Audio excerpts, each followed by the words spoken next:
വെളുപ്പിനായിരുന്നു sir സംഭവം. വലിയ പ്രായമൊന്നുമില്ല, ഏറിയ ഒരു 30 വയസ്സ്. വക്കീലാണെന്നാ കേട്ടത്.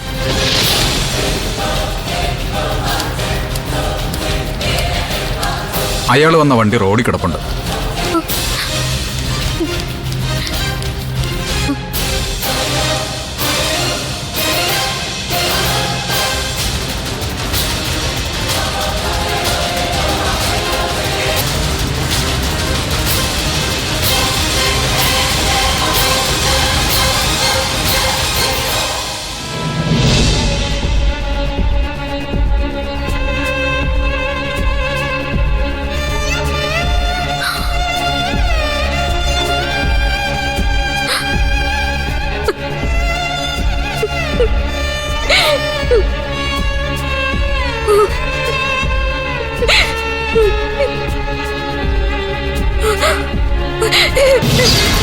എന്തോ കുടുംബ പ്രശ്നങ്ങളൊക്കെ ആയിരുന്നു.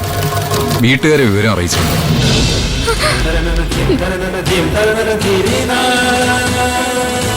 ശരി ശരി സാർ.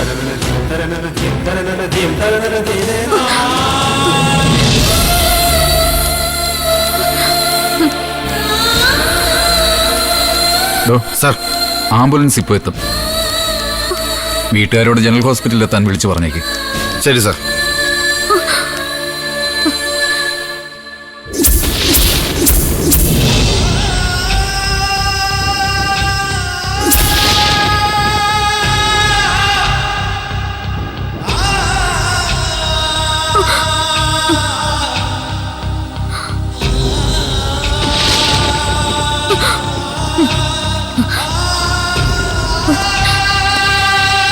സാറേ, ബന്ധുവാണെന്നാ തോന്നുന്നത്.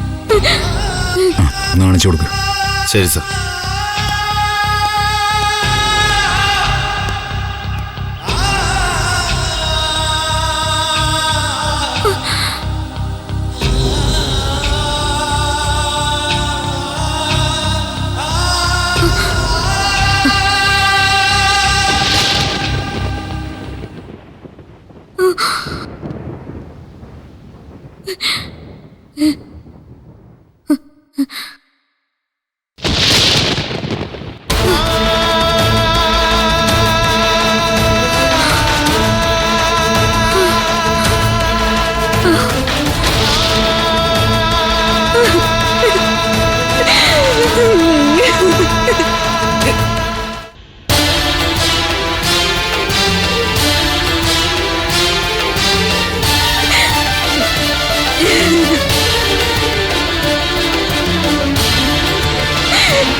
കരയാതെ.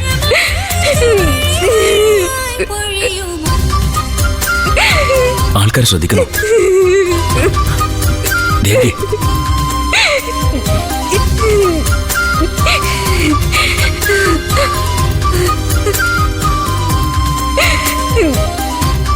ഞാൻ എത്തിയില്ലേ? വാ, വന്നേ.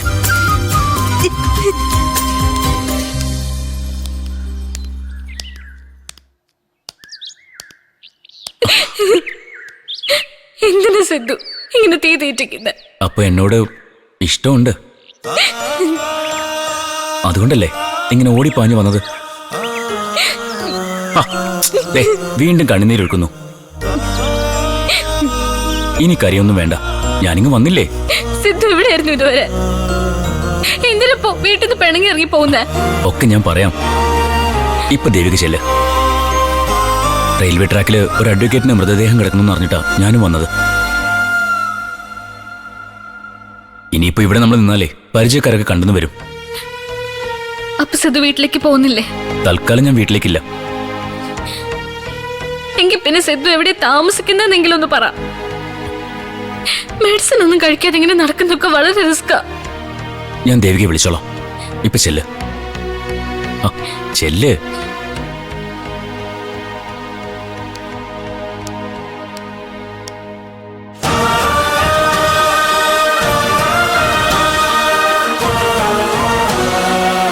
വിളിക്കണേ.